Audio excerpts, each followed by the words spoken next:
Fresh Dome Theory to start training camp here. NBA getting going. Preseason just a couple of days away over the weekend. Media day came and went. And a massive pair of trades that shook up the landscape in the East. Damian Lillard to the Bucks. Jrue Holiday to the Celtics. Now, for all the Celtics viewers tuning in here, I have the sense we're going to get to hear from Holiday tomorrow.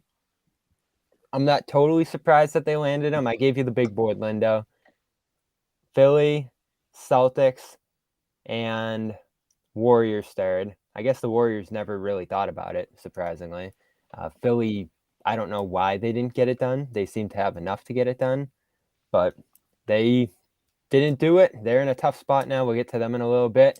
Let's start with Lillard. Dan, who's joining us in place of our friend Nate here. Welcome in. Good to be here as well. I'll let you lead it off, Dan. You're the Knicks fan. Holiday to the Celtics. Does head and shoulders above everybody else?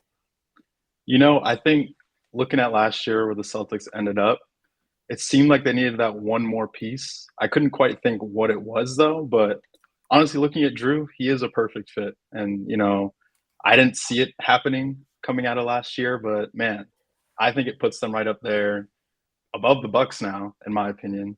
And I think they got to be favorites coming out of the East with him. Our friends at FanDuel agree. Them and the Bucks co-favorites now, I guess. So not necessarily, but Lindo, I think Dan said it well. He's a perfect fit. I was thrilled about the idea of getting him. They gave up a lot, but not a ton here. And Zach Lowe was talking about it on his podcast.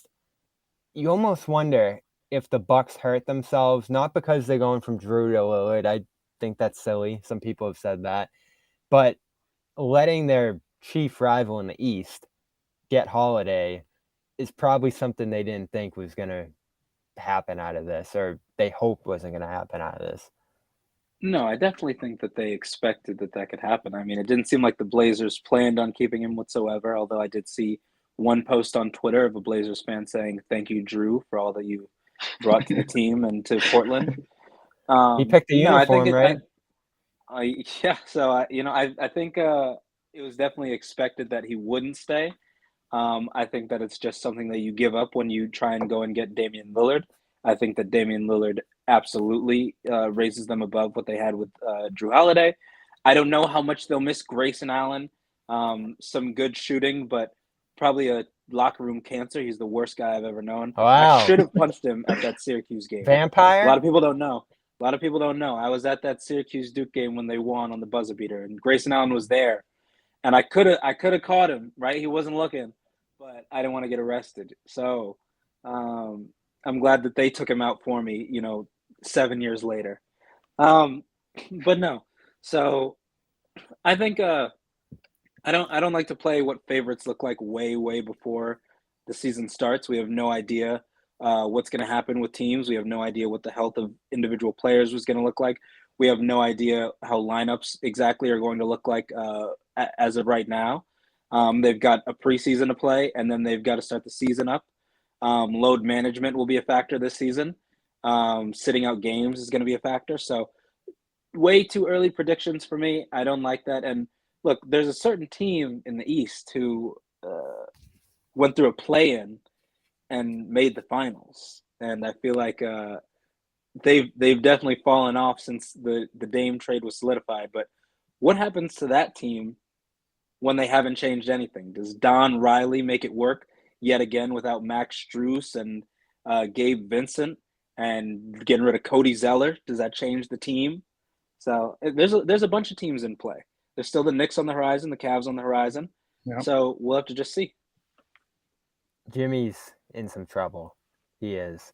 Because he's going to have to carry that group. He's got a lot of heat damage now. Yeah. I don't even – it was so funny. It was the funniest thing I've ever seen. I got to give it to him. What the hell? Who did that for him? He had someone – That's his new thing. That's his new thing. Every year he's gonna have a stupid haircut just before And that's the gonna team be his photos quote. are See taken. Lillard in our lower left corner there. Butler's gonna look like that when you see him on the stats page, when you see him on the broadcast.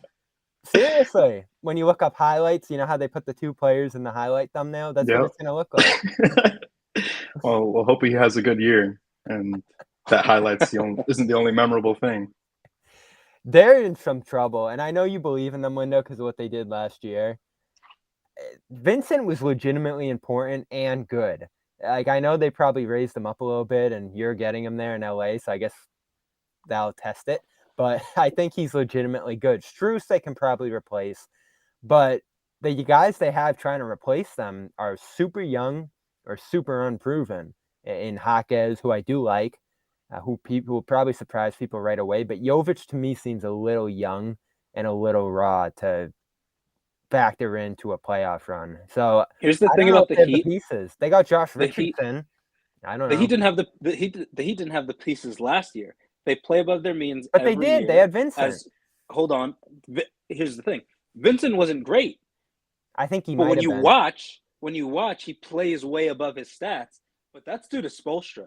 I mean, the Heat have really been an experiment on what if we make the most dog shit team possible and see if we can make the playoff. It's like an impractical jokers thing that they're saying in the earpiece, like, all right, now trade away all your good players and get Kyle Lowry for $30 million.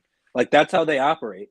So I think it's going to be the same way again this year, where it's like they got nobody who's playing for them. Kyle Lowry sucks. These guys can't shoot. What is Jimmy Butler doing? And then come playoff time, you say, it's the Heat. They do this every year. But would we be saying that if Giannis didn't fall on his back weird in game 1 or 2, whatever it was of that series? Sure, but a couple years ago, they fell to the Heat, and he was not falling on his back that game. So the Heat do this every couple of years that they just make a push. So when the Mike Secret stuff runs out, then you're like, oh, these guys suck. But until it does, you're like, they just decide to win. So let me Max say Strus this, hits and every Dan, shot possible. I don't want to agree with you, and I can pull in Dan here as the Knicks fan. If you line up with them in April and May, even if they're the 10 seed, you're gonna say, this is probably going 6-7 games. Yeah, I mean, there's that case, and historically, as Lindo brought up, I think I would tend to agree. I think the only thing is that we aren't necessarily forgetting is I think the landscape is a little bit different. I think the Celtics got better. You can make the case that the Bucks are better equipped now to beat the Heat than they were previously. I mean, they smoked the Um, Heat in what, 2021? I think it was. yes. Yeah. Yeah.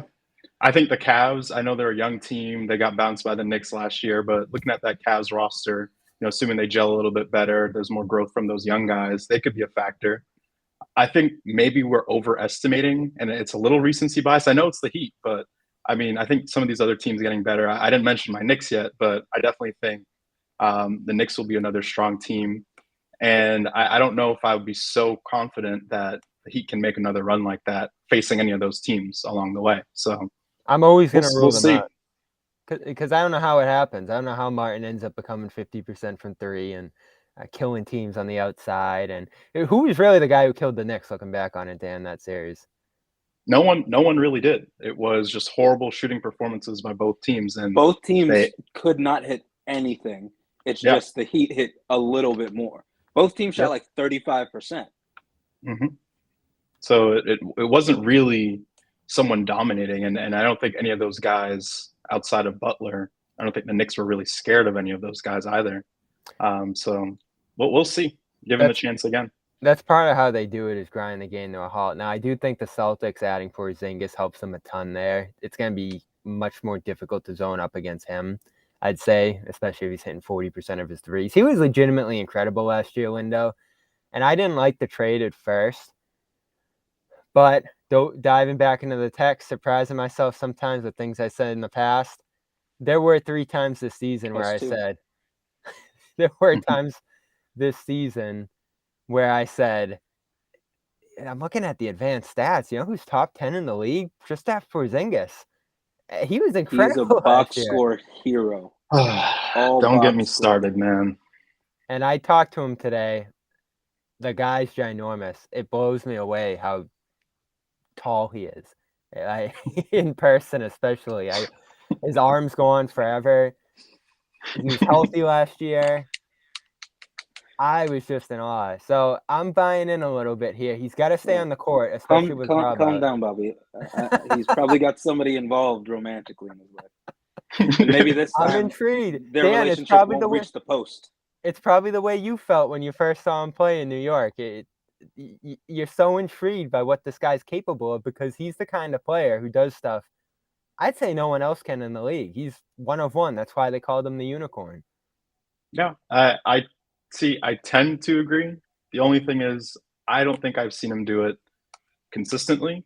One, two. When we talk playoffs, I mean, I don't think he's someone you can really rely on. I guess he'll have a better team around him with the Celtics, and he won't be carrying much of a load. But last year, everyone's calling on his box scores, his stats, but he played on the Wizards. So I mean, I don't know what we're really looking at here to gauge how he'll mesh with the Celtics with the pressure of this team wants to win right now. I'll wait and see. But when he played on the Knicks under the spotlight, he had his moments, but it's nothing to say, this guy is going to be really that piece that pushes you over the top. I don't necessarily think he is. I think overall, I don't think you're that far away. I think the addition of him and Holiday, bringing back White, you lose Smart. That's kind of still to me a pretty tough loss. But I think with a guy like Holiday, bringing him in, you can replace some of that. That made it all make sense for me. And he's better than Smart. He is. Bobby, let me run this by you real quick. Are you listening? Yeah. 48, 0, 57, 43, 51, 65. Those are the games played every season. 65 excites you. But the ones for who? Who is this? Kristaps? This is Porzingis. Yeah. Mm-hmm. He's mostly hitting high 40s, 50s every year. 30 games missing out would be a big hit for a guy. What does that mean? Then you start Al Horford at center? Yeah, but you look at it as, they were kind of doing this last year with Rob Will, and he was always in and out of the lineup, and Horford got more minutes. And I feel like they could balance that out. Kristaps, I don't think he'll have that workload that, you'd expect him to have typically. So I don't know if that's necessarily a problem. As long as he's healthy come playoff time, I feel like that's something that would be important.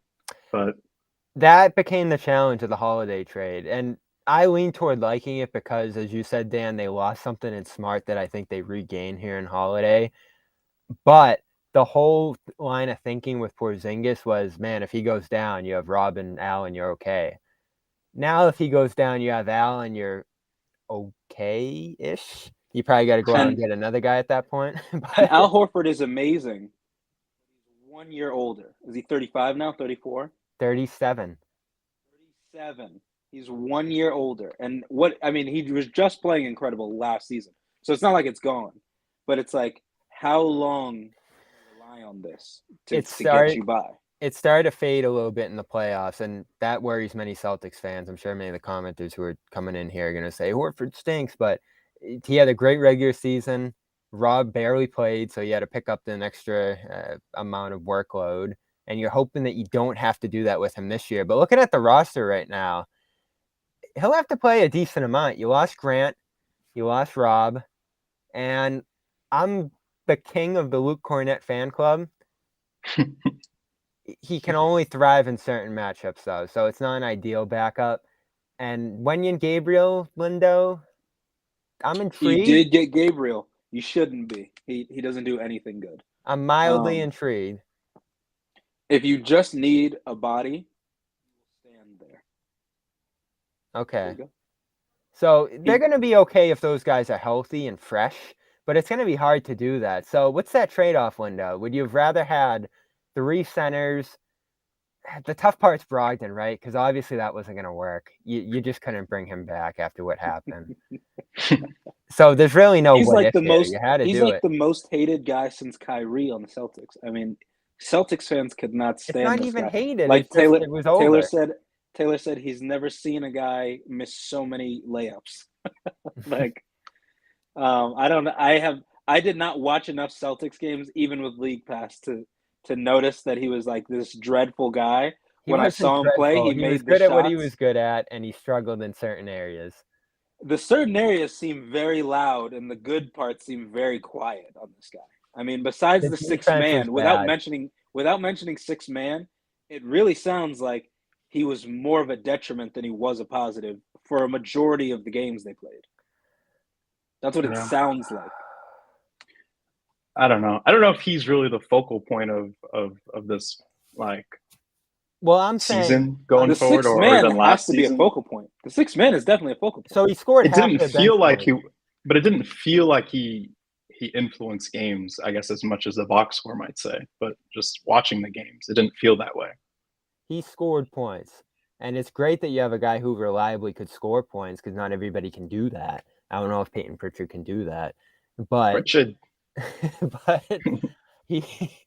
he struggled defensively. He got hurt at the end and could barely play, and it was a freak injury, so I don't think you hold that against him. He was great for the Celtics, as the commenter says here. That's where I'm going to leave it. I think you question where he was going after the injury, after being traded. And there's a big difference, Lindo, between, oh, you're in trade rumors, your name's getting thrown around, versus actually having your bags packed, being told you're going to LA, and then saying, never mind, it fell apart.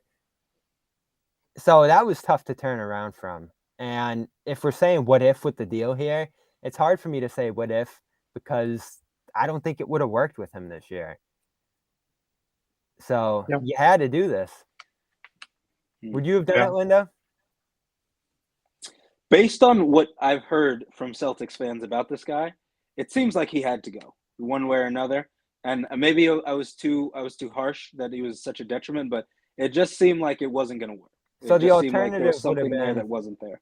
The alternative would have been keeping Rob, dumping Holiday for something. Brogdon for something like, I don't know, Tim Hardaway or a guy like that, and rolling forward with that kind of team.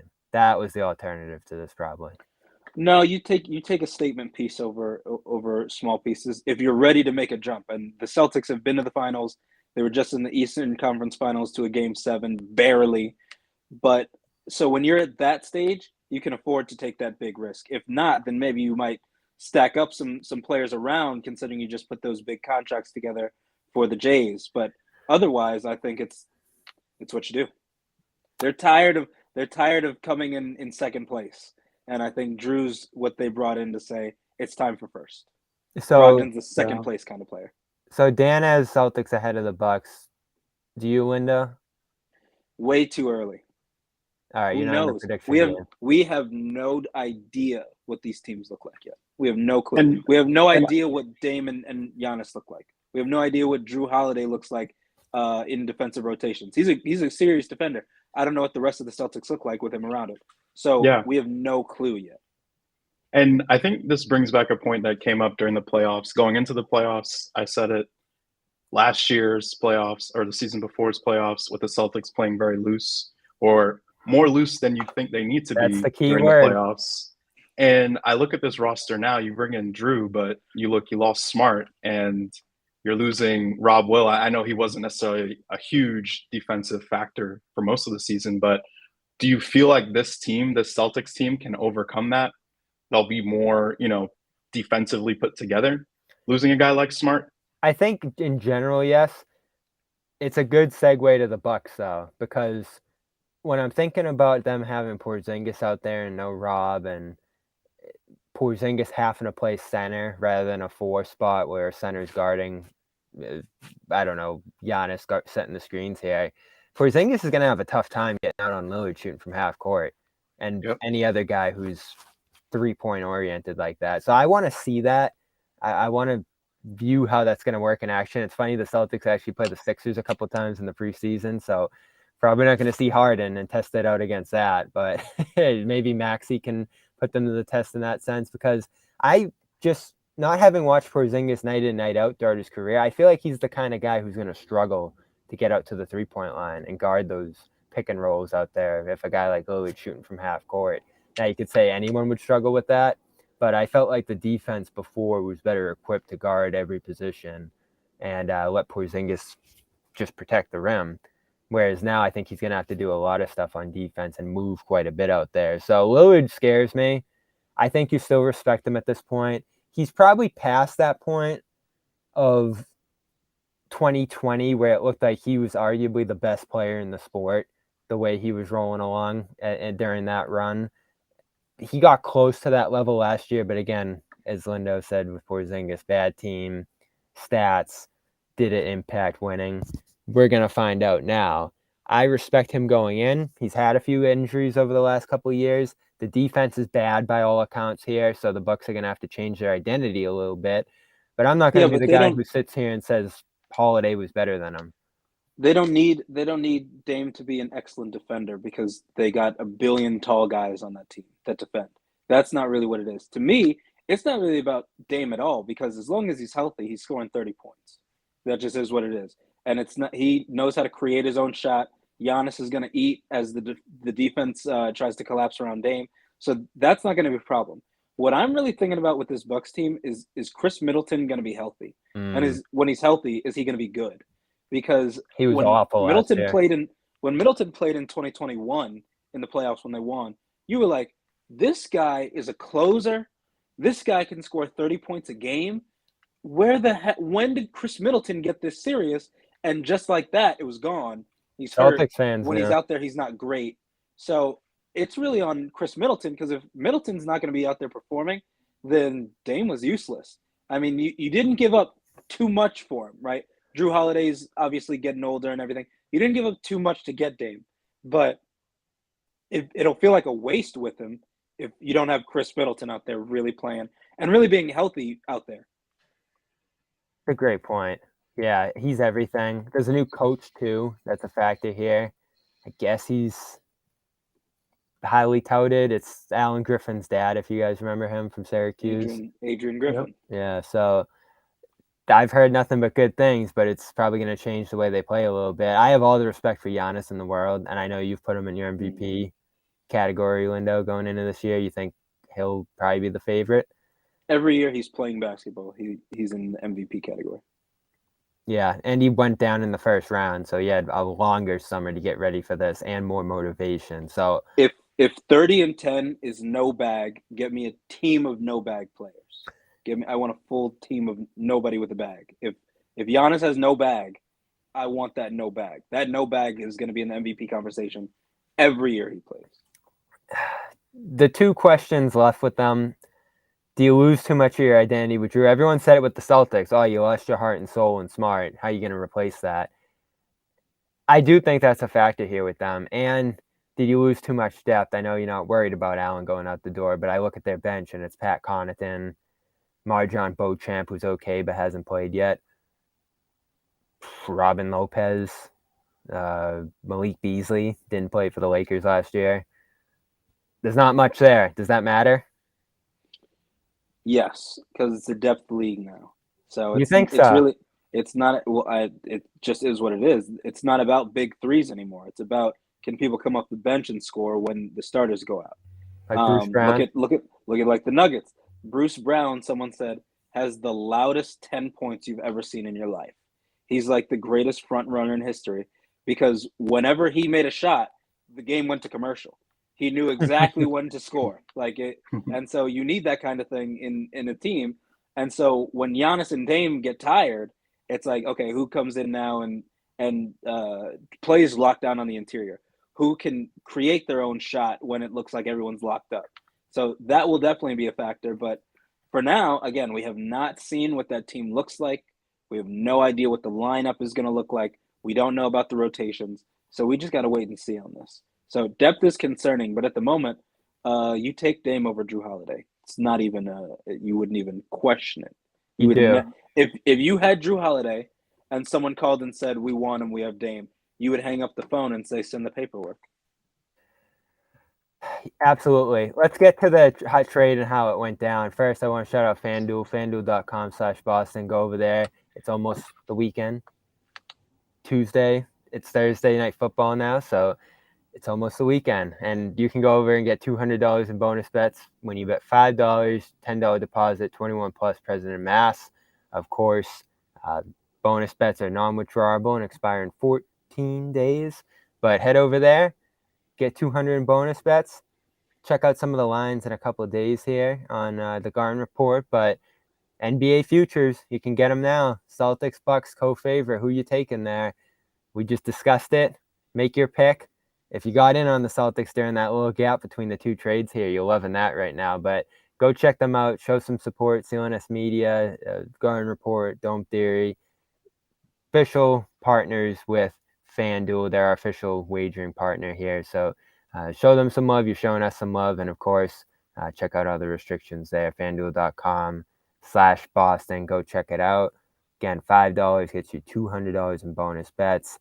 I've been dying to discuss this with you, Lindo, all the drama around the trade. And we got the piece from Chris Haynes, of course, where Joe Cronin wasn't talking to him and he wanted to go back to the Blazers once it wasn't going to happen with the Heat, but he wouldn't let him. And at that point, he was like, all right, Bucks or Nets. And he chooses the Bucks, and that's that.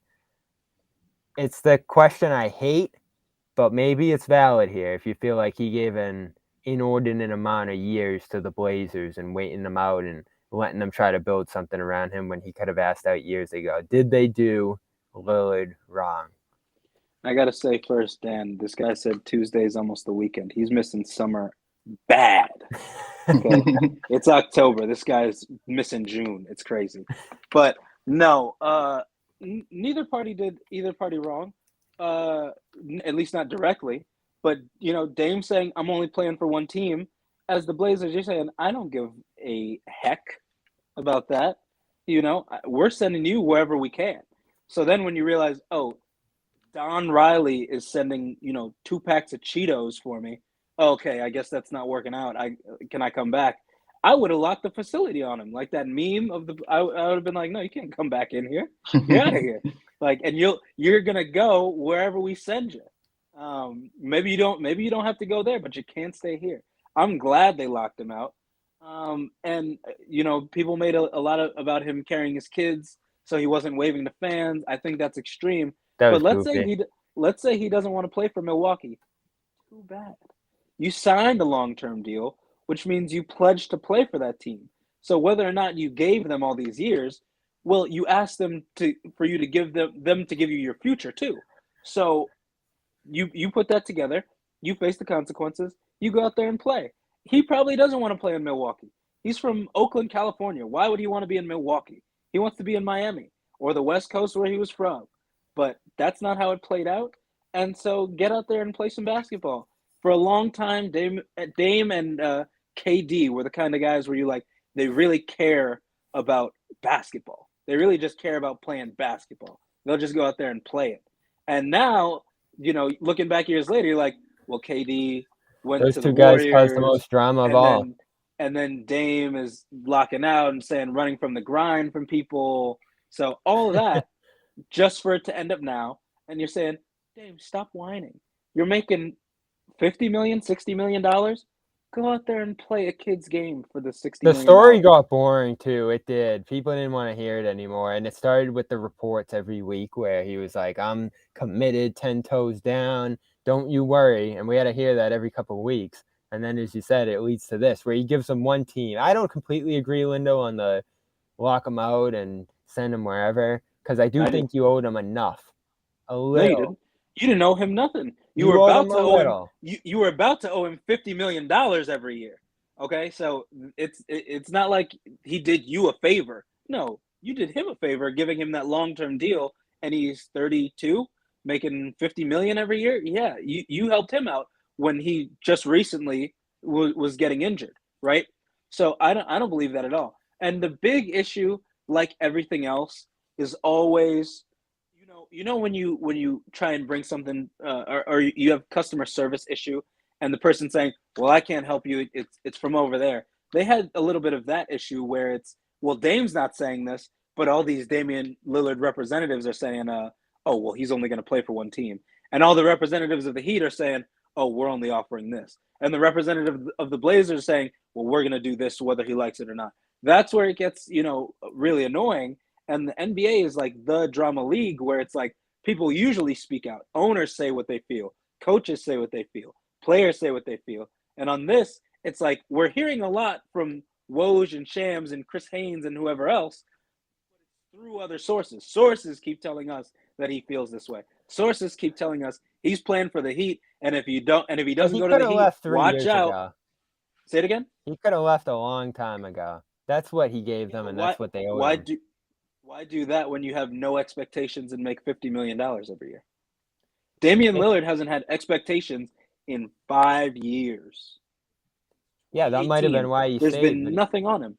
Yeah, that might have been why he stayed, but he still stayed, and they benefited from it. Where do you stand, Dan? Wait. I mean, how did they benefit over the last 5 years having Damian Lillard? Filling the house, couple playoff runs. I mean, they had it better than most teams. They had the famous wave goodbye. Just making money. They didn't benefit on the court with him there for the last 5 years. And the team was badly constructed. The team was badly constructed, but 2020 was not a great run. I think if you ask Blazers fans, they're still grateful for the last 5 years and for Dame's entire career in Portland. I don't think there's any bad blood there. To say that they benefited in terms of just wins and playoff runs, I think that might be a stretch. But in terms of the basketball product that he put out there, I can definitely see that. From whether or not they did him dirty or not, I don't think so. He had his opportunity to leave. He signed his extension. And looking at the teams he could have gone to, I mean, going to the Bucks, a championship contender, what he claims he wanted, I mean, it can't really get much better than that, because going to the Heat, in order for them to get him, they would have given up so much. I know we're talking about depth being an issue for the Bucks here, but looking at some of the other proposed packages, I mean, I think they got by without giving up that much. And I feel like it puts Dame still in a good situation to win. He's with another superstar, doesn't have all the attention on him. And, you know, maybe Giannis doesn't stay, who knows? But, I mean, in the here and now, he's in a great situation. So I think it worked out for both parties. The Bucks, the Blazers get Jrue, and they can flip him for assets. And I feel like if I'm Dame, you know, if what I say is true, I want to win, I want to be in a contender. Outside the West Coast thing, I'd be pretty happy with this deal. The Blazers are the winners here, and the Bucks, if you whatever you want to call in between, they sustained what they're doing now, I'd say, in a way with this deal. So they get the passing grade. It's tough because they only win if they win the title. If they don't, then they lost. I think the Blazers win no matter what, because this was over and they got a lot. I'm saying the Bucks only win this. Okay, yeah. So without that, they lost. Yeah, they get the passing grade here for now. And the losers are the Heat. And it's really on the Heat, Lindo. I mean, the arrogance here. And I'm not going to believe one report over another or what was offered, because it seems like there was just so much animosity. What was the Hero? It was Hero, Jovic, and 2 firsts. Yeah. I'm sure they would have gone further than that if they talked, though, and the Blazers hung up the phone on them after a certain point. So there was an enormous amount of animosity here. Now, I can't stand the take on the Miami side that the Blazers didn't conduct fair business or did a trade just to spite them. I mean, what they got here, especially when you include what the Celtics gave them for Holiday, was way better than what Miami could do. I mean, the Celtics would have never given up Rob and a couple picks for Hero. If anything, the Heat were conducting unfair business by having random sources out in the media every single week saying Dame's only playing for one team, and if he doesn't go to the Heat, you better watch out. They said that every single week from Woj, and the NBA had to step in. So yeah, and so it's all because this is only an issue because the Heat had nothing to offer. What they said is that the Blazers came in and said, yeah, sure, we can talk about Dame. What about Jimmy Butler? And they said no. And the Blazers said, okay, well, you have nothing else to offer for Damian Lillard. And when you look at what I don't think they had nothing to offer, but they had to offer everything. If they were going to get there, they had to offer everything. But they weren't going to. And when you look at what the Bucks got, or the Blazers got, I mean, they collected on this deal.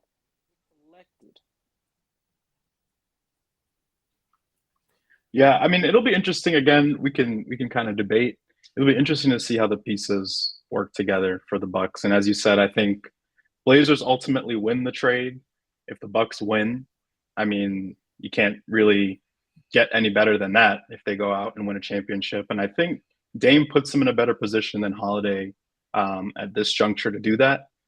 The Heat, again, they're big losers.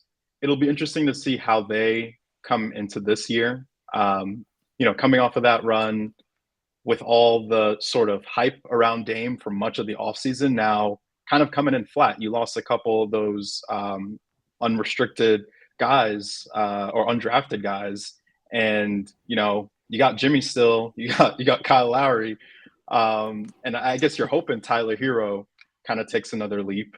They got to go get Brogdon, right? I don't know if that's really going to move the needle for them. What if this the is what's Blazers so great ask about- for the Dame package for Brogdon?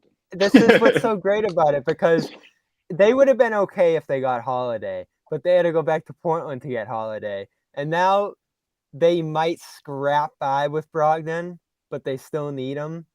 And now they got to go back to Portland for Brogdon. But is Brogdon the only guy? I mean, there has to be other teams with people that are saying we could move these guys around.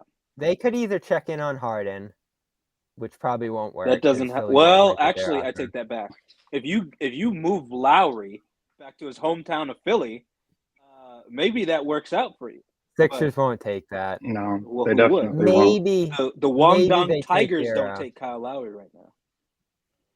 Yeah, I mean, a Harden package is intriguing, but I mean, you're just moving pieces around at this point. I don't know if they're really Right. getting I better. don't think he fits either. Yeah, Was he going to run the Riley sprints? he certainly will not. And we'll get to him in a second. But yeah, But the Heat are screwed, I think. They're screwed. And they got to pay Butler soon, too. He's going to want $300 million. There's no way. He's 33. There's no way. There's no way. It's what he's going to want. Then Don Riley will pull it down. He'll do. We already have a precedent for this, Bobby. You know what happened with LeBron? Pat Riley said no to LeBron and spun it around as the team is bigger than the individual when they let him go to Cleveland, and he wins in 2 years, right? And then they're just sitting around those years. So they're going to do this. Right? They're going to do the same thing with Jimmy Butler and say, we prioritize the team over the individual. And they'll scrape by and hope Spoelstra's still cooking in 3-4 years. Same thing with as little as possible. And it'll all work out. And people will say, what a genius. They put it together again. When it's like, it's really a stunt on how bad of a team can we give Spoelstra to try and put forward. That's the smart thing to do. If they stink this year, take a step back, maybe trade Butler if you get a ton for him. You can't. And work around Bam and whatever comes next. You can't get a ton You have for Jimmy two Butler choices. At this point, I think you could. What if a contender really needs him and can solidify themselves? Could you get like the the Damian Lillard New York package Knicks for Jimmy Butler? You would take him, Dan, wouldn't you? I certainly would, as a Knicks Oh fan. my God, he'd be box office, New York. Yeah, True. give you Run them RJ to the Barrett playoffs. and a couple picks. But the problem is, It's the best I can do. and then you gotta pay him $300 million. So Right. Hey, Well, that I would think be- we do. that would We be do a- have the cap flexibility. I think. True Knicks fashion to give Jimmy Butler $300 million. Exactly what you think. and they'll give Randall a new deal.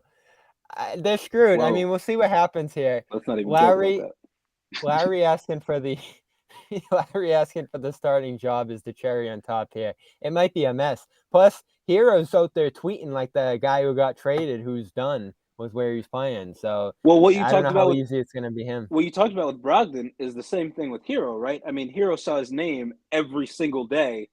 And remember the Lakers went through that before the Davis trade too. That stuff's real. Every single day, it said Tyler Hero in the trade. And on top of that, you then had millions of fans saying Tyler Hero's not worth anything. So you got to you got to hear about sources around your team saying you're the one to be traded, and then everyone else saying you suck every day. So I don't know what that does to you. I'm He's rich, interested so he to doesn't have to read Twitter. But I'm interested to see what it's going to look like. Quick couple sponsor shout outs here. I want to get to Harden, who's going to make it uncomfortable here. We can debate how he's going to do it. Odds are great compliment for FanDuel. Go check them out. It's AI tools that give you a grade on possible bets. Green, good to go. There's some yellow, you might not want to do it, but give it a shot if you'd like. And then red, don't do it. It's AI learning, and you'll get 30 days free trial over there, oddsr.com/Celtics. They want to help you make the right bets. They want to help you make the winning bets over there. So, again, great compliments to FanDuel, our official sports wagering partners here. They don't take your bet. They just give you the right bet here. So go to oddsr.com/Celtics for a 30-day free trial over there. oddsr.com/Celtics, and our good friends at AG1. Drink AG1.com/garden. 75 vitamins, minerals, adaptogens, probiotics, and more. Whole food sourced, gut health, mind, body, all the rest. I've been taking it for a year plus now.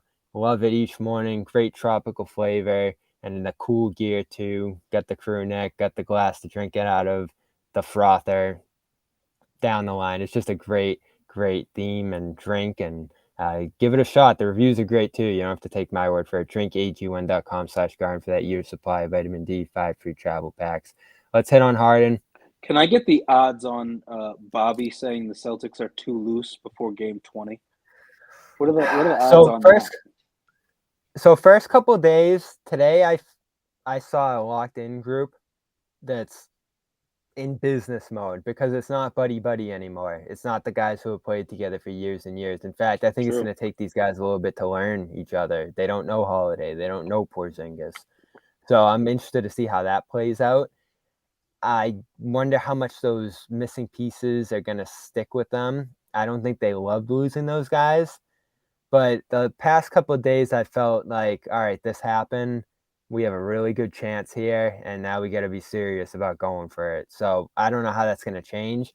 I'm much more confident about Joe, who I think is about to make a real leap here. It just seems comfortable, got the right staff around him, really good assistants, and I think he may learn some lessons from last year too. So that's where I stand with him. Amid controversy, makes it to Game 7 of the Eastern Conference Finals.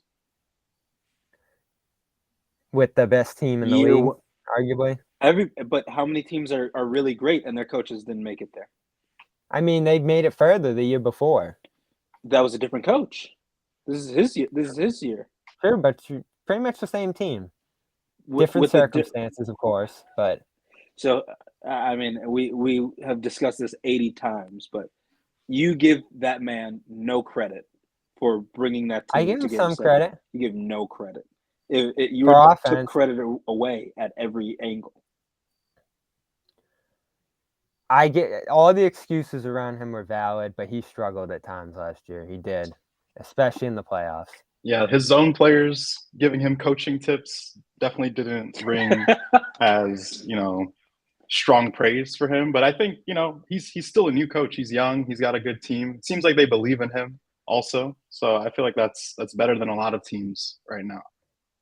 Lots of lessons learned. Only one coach can win the finals every year. Only one. And he said that too.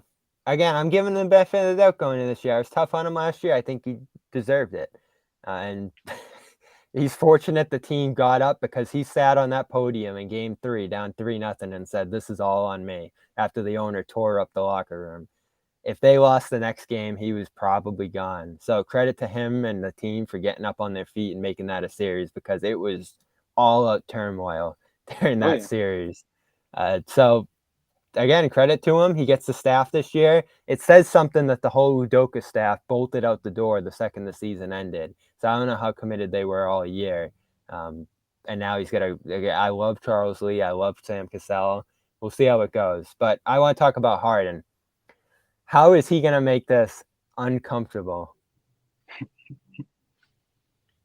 He's not, is the answer. And here's the thing. If I'm the 76ers, I am going all in and calling this bluff. The only thing James Harden cares – James Harden – remember I said how Dame and KD care about playing basketball? That guy does not care about playing basketball. He cares about one thing, and that's making money. And so I say, okay, James Harden, They took away the load management rules. You're not hurt, you're just fat, and all you want is money. So we'll take away the one thing that you want, and that's money. Don't show up. Come to training camp and pull the Ben Simmons and be stupid with the phone in the pants, and you're looking straight at the cameras. Be stupid, and then don't play, and then don't make any money. Go ahead and make yourself the whole joke. Do it. We'll see. He's not going to do it. It didn't work out for Simmons either. I know he's getting his contract and he's getting extra chances in Brooklyn, but no one, I don't think, is high on him going into this season after everything we've seen. Every single player, there's not the only player who could, in theory, be willing to like hold out, or so you would say, is Kyrie. And we saw what happened. He didn't do that. He opted in the year before last to the Nets. No player is saying with these rules where you just get fined if you don't show up, no one's doing it. Remember, Ben tried, and then he tried to sue to get his money back and started showing up. Harden is not – they can make it uncomfortable on Harden by repoing his cars. So he will be out there.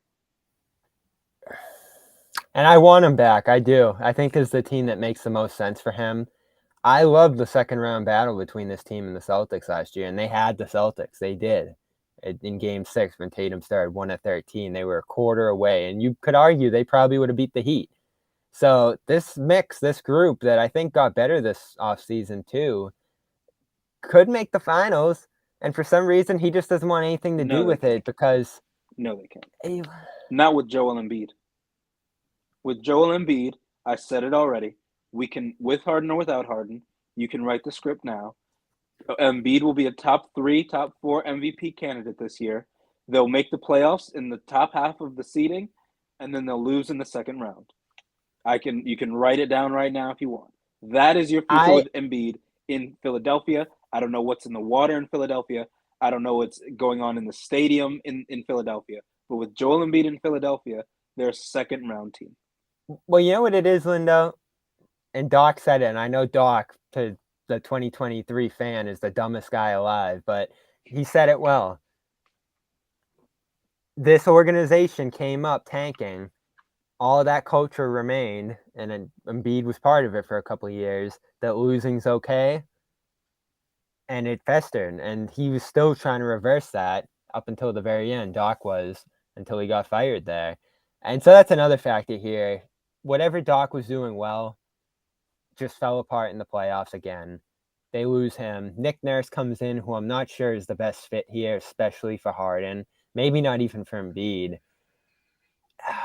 You might be right, Lindo, but all I'm saying is last year, not even just a handful of months ago, this team was sitting at home in a Game 6 up 3-2 on Boston, up in the fourth quarter while Tatum was falling to pieces. And if they win that series, I think they beat the Heat.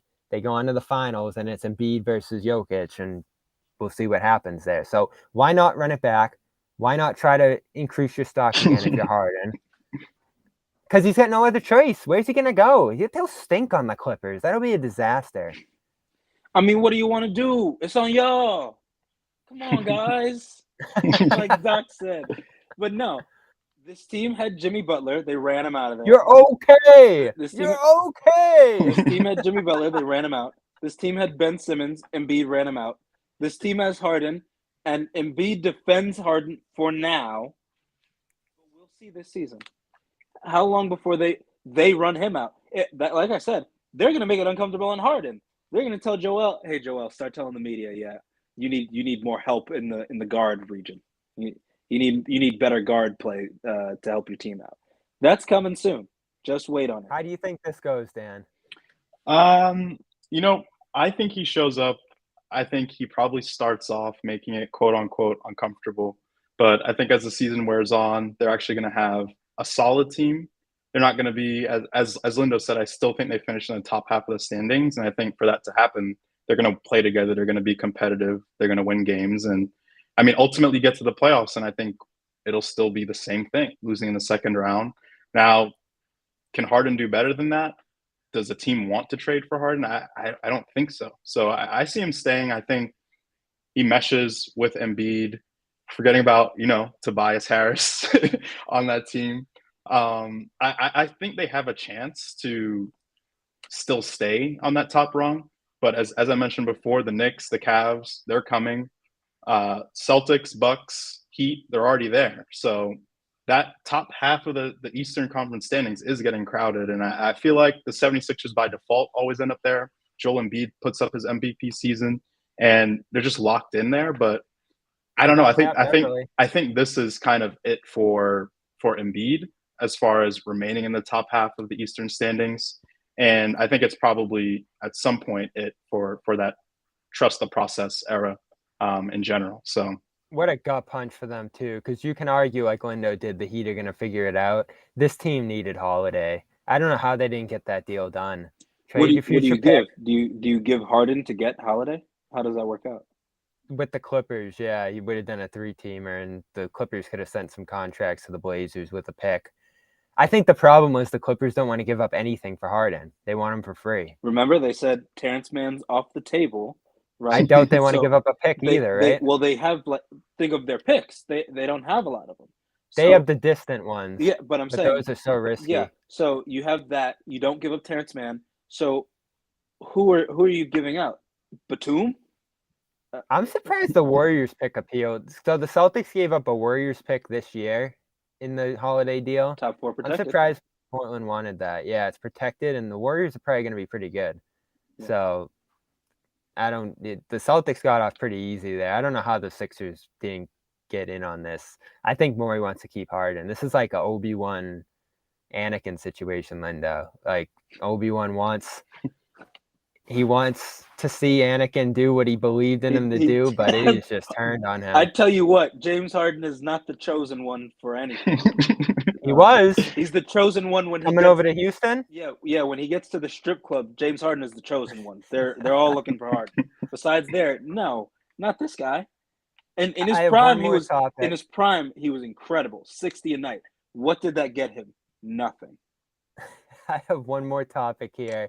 I can't wait to get your guys' thoughts on. And of course, the Sixers are out in Colorado. Apparently, Harden's going to show up on tomorrow and make it uncomfortable. So we'll all see what happens with that. Holiday, I think, introduced tomorrow. We'll see. So stay tuned here for that. Check out Factor Meals as well. Love Factor Meals. Best shakes I've ever had. But it's meal boxes done in the microwave in just a couple minutes, right to your door. Everybody's got a busy fall going on, whether it's school, work, hobbies, whatever it might be, preoccupying. You might not have time to cook. So get these ready-to-go meals that come right to your door. Dozens and dozens of options here, add-ons, snacks, breakfasts, and as I said, some of the best shakes you'll ever have.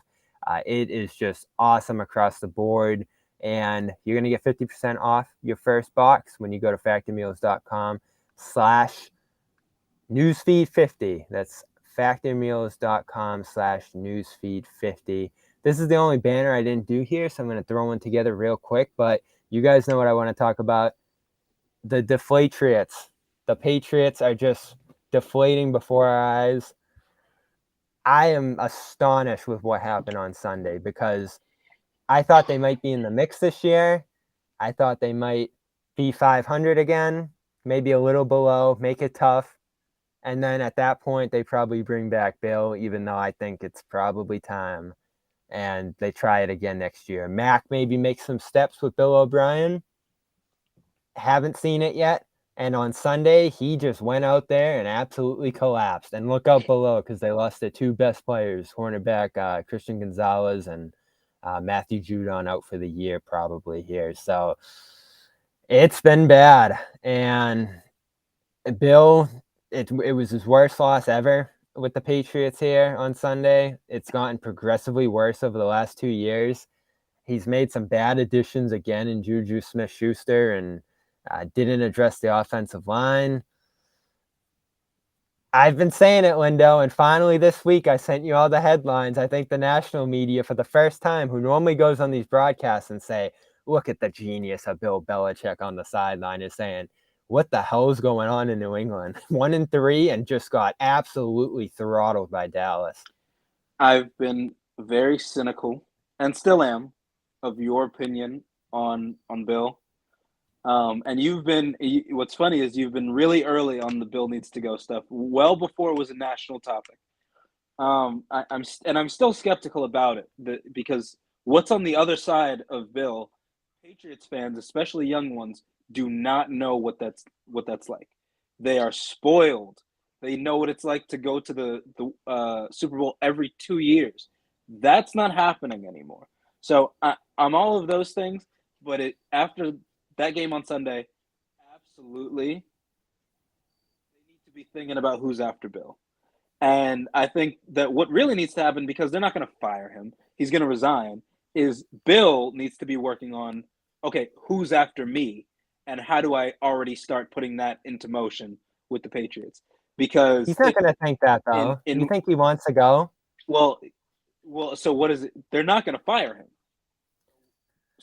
At some point, it has to give that they put enough pressure on him to say, get the hell out of here. So I think that it would just be wise for him to eventually be like, let me set up who's coming after me. Because in the case that it's so bad and so dire and he won't leave, like it's Wolf of Wall Street, that they have to force him out, I mean, that would be total disaster for the Patriots. I don't think that's even possible. I believe he will resign eventually.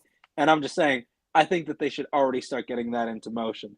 Because if it's in the situation where it's just Boeheim style, where at the last minute somebody comes I've out, compared it to Boeheim. somebody comes out and says, "Yeah, no, we're looking at the next coach," and then Boeheim has to all of a sudden say, "Oh, well, I guess I'll leave." That is going to be scary for Patriots fans because that starts the revolving door of coaches and quarterbacks. That's when every year you're getting this top 10 pick. Patriots fans do not want that. I want that to see of Patriots fans, but Patriots fans don't want that. And that's what's coming if there's no real movement made for after Bill. So I'm all for patience. I agree now that Bill's time is winding down, but this idea that it's all on Bill and you got to force him out now, that can't happen if you're a Patriots fan. I'm all for patience if there's something worth seeing out here. And I just don't see it. I don't think he's the right guy to develop Mac. Maybe Mac's not the right quarterback, but then the next guy can put the right pieces around that guy and develop him. It's just I don't see how scary that already is. So my question is, do you trust Bill at this point in his career to rebuild the Patriots? If Mac isn't the guy, your offensive line's struggling, is he the guy that you want at the helm to rebuild? No. Let me wait, Bobby, let me ask you, and then you can answer. But let me ask you this: let's say they're bad enough to get in this quarterback lottery for Shador, for Caleb, and who's the other Drake big May. quarterback? Drake May. Let's say they're in that position, and they can do it. Do you want Bill with that next quarterback? Or are you saying I want him gone before that even happens? I mean, I want him. We got to see how this year goes. I lean wanting him gone. Because you got to start new. You got to start fresh. You got to have new ideas. And you got to have a staff that's developing towards something here. And again, they're not going to fire him, Lindo. There's just too much tied up in him, and he deserves better than that, just like Boeheim did. I know people don't like the comparison, but I think it's close enough. The accomplishments aren't there. The firing and end of their career is correct. That's what I've always compared, yeah. Not the accomplishment, but yeah. Mm-hmm. So I think what happens here is you at the end of the year say, we're bringing in a GM, and you're not the GM anymore. And if you want to still be the coach, you can. If you don't, it's time to retire. Hey, if you want to coach, you can. We don't really want you that much, but if you want to coach, stick around. I think we got a couple They need a new playbooks running GM around here if you want to. Well, we had the conversation. Well, we haven't had it on here, but we've kicked around should Alex Cora be GM manager at the same time. Dude. And your guys' main point is it's a lot. It's too much. It's impossible. And now, no, it's impossible is what it is. Well, Bill's done it his whole career in New England. Yeah, but he's not out. This isn't baseball. You can't name a baseball coach manager. That doesn't exist. I know. So I'm just saying in general, it's a lot. And again, I ask, what happened when Tom Brady wanted Garoppolo and Brissett gone? Did GM Bill work that out, or did Kraft ship them out? Kraft shipped them out. Okay, so that doesn't sound like the GM to me. But Well, Alex Cora's out of the this owner world. always has final say. Okay. But yeah, so again, like Dan asked, I'm confident in him. I don't know that he leaves this year. I don't know that. What if they go 3 last and year was bad. 14? Last year was bad, but it wasn't the worst thing. Okay, it was bad, but it wasn't the. There were several worse teams than the Patriots last year. This year, Right. they could be They're just one of embarrassing. the worst this year. So I'm saying Yeah. maybe he leaves, but in the case that he doesn't, and they're in the quarterback sweepstakes, and they choose Max not the one, and they ship him off for a pick or something, and they have the chance at a top quarterback. Are you saying you don't want Bill having that shot? You're saying put who do you want, Mayo in there? Or are you saying let Mayo I think take Mayo's the over? guy. Yeah. And Mayo's more personable, and I think just has kind of a younger, fresher approach. I think he'd be a good fit for it. And he's got to have the right people around him. I think right now you're looking at Bill O'Brien and saying, what the hell is this guy doing as offensive coordinator? So he might not be the answer either. And like you said, Linda, then you're in the spin cycle of coaches and quarterbacks and whatever else. At that point, what do you do? Yeah, the problem is there's just so little going right now that it's like, why are you sticking with this? What's the point? So Are you enjoying this? They're the worst. By the way, I don't know if you guys have watched them this year, and especially last year. They are the worst team to watch. It is so boring. This year, their offense is now one of the worst offenses. They're now in bottom. One of the worst I've ever seen. I think they're in the Their bottom receivers 3. can't do anything. Stevenson stinks now. I don't know what happened there. The line can't block at all. And Mac's running for his life. Zeke, and Mac was awful. Zeke didn't pan out at all. I want to think about this, though. I mean, do you feel like it's a bit of a doomsday look? You played the Eagles, the Dolphins, and now the Cowboys. Those are 3 solid teams, 3 teams that could be competing for a Super Bowl. And you lost to those guys. You beat the Jets. That's nothing really to be happy about. But I feel like you got to see how this season plays out overall. You're right now one of the worst offenses. As a Giants fan, I can tell you're not the worst. But I do think you look at the rest of the schedule. Are the Giants really worse? The Giants are certainly worse. The Giants are they really worse? Yes, they've scored, I believe, 3 points in their first 2 home games of the season. So I can't wait to see them then. Yeah, I mean that's going to be the toilet bowl at that point. But between the game against the Jets and the game against the Pats, not looking forward to those. But I think you look at the Pats, you still have a great coach. I know you may not necessarily believe that based on what you see as a product on the field, but I think you got to see how the season plays out. And losing Judon and another top player last game, it's not really promising for the season. But I don't think, one, you're going to be in a position to draft a top quarterback to rebuild. I don't think that's going to be the position the Pats are in anyway. Bears, baby. Yeah, but you got to look at the Bears. You have the Raiders now tanking. The Giants could be in the conversation. Are the Raiders tanking? The Panthers are. They don't have their pick, but they'll be down there. And I just think if you're not having that top franchise quarterback available, I don't see the Pats blowing it up to do what exactly. You know, they're going to have to bring back Mac Jones again. With a new quarterback or a new GM or a new coach or GM. I don't see that starting. I think you let this season play out, give Bill another year to sort things out. Bill and Mac another year, though? Are those two together? I think it is. I mean, as you said, I don't think Mac is necessarily the problem. I think he's not the answer, but I don't think he's really the problem. And I feel like you got to let Bill give him a chance to figure things out before you go full blow it up, because you don't have really the assets to do that and rebuild, and you won't have Bill, the architect, to do that. So I think you got to wait it out. If Bill has a chance with a top franchise quarterback, you know, I'll take his chances with that. You saw what he did with Brady. You know, people want to debate if it was Brady, if it was him. But I think as a Patriots fan, which I'm not, I'd give Bill another year. Personally, as a Giants fan, I mean, I love to see, you know, the complete collapse, but I don't think it's, at this point, 4 games into the season, I think it's a little bit early. You lost to the Cowboys 38-3, the worst loss in Bill's career. But I mean, the Cowboys are a legitimate team. So they are. We saw what they did to the Giants. But man, it's been bad all around for the Pats so far, and I don't see it getting any better. This is depression. We're about to get out of here. I don't think Bill wants Mac.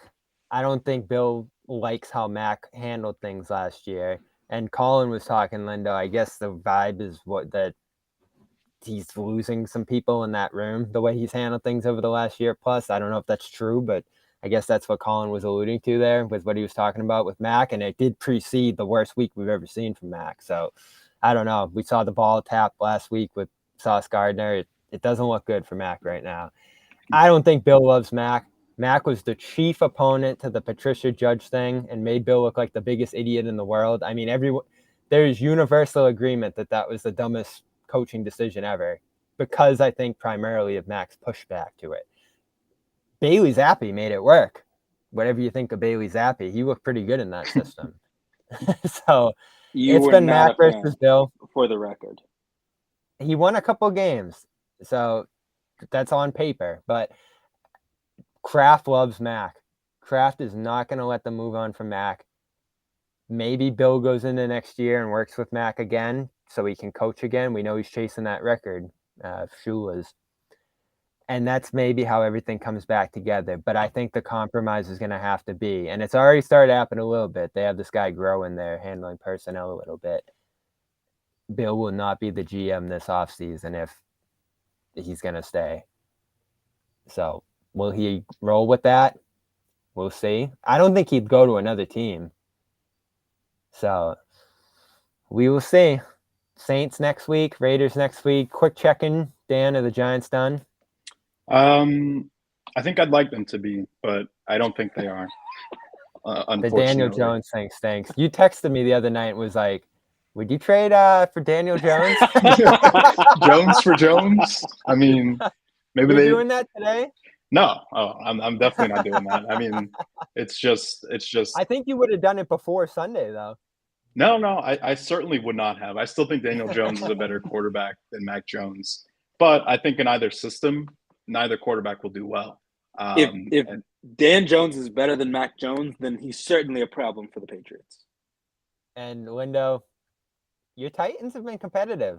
You know, I'm looking from a gambling perspective. They've been monsters with the betting. We're right back in the same position as they are every single year, where they'll win the games they should lose and lose the games they should win every year.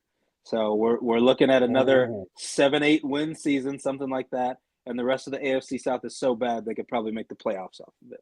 They're playing the Colts this week. Odds are even. Who knows? You know who I'd love as Patriots coach? That's wrong, because he's staying for the Titans forever. He's not leaving.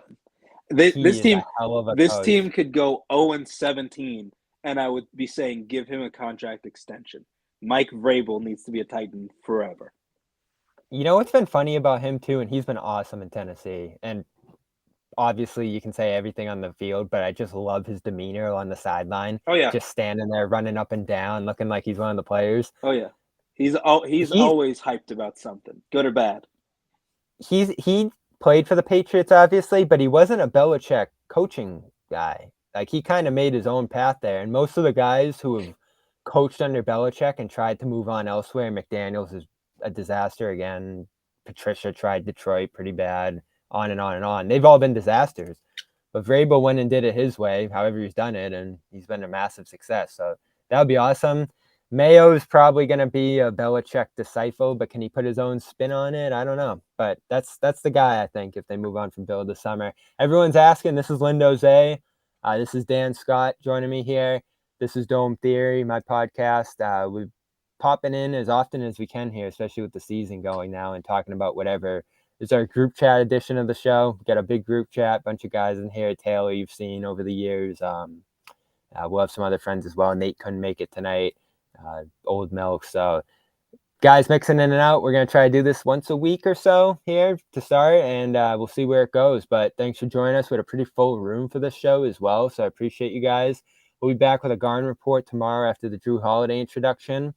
And, of course, we'll have that live as well here on the channel. 4 o'clock tomorrow. We just got the news as we were live here today. They're introducing Jrue. So stay tuned for that, as well as practice coverage tomorrow. We got a game on Sunday, too. Finally, a post-game show. Celtics-Sixers, first preseason game. Bring it back to the Harden thing. Will he play?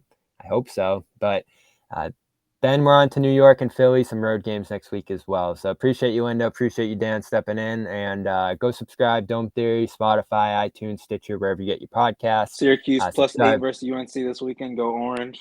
We're taking that. We didn't talk about it.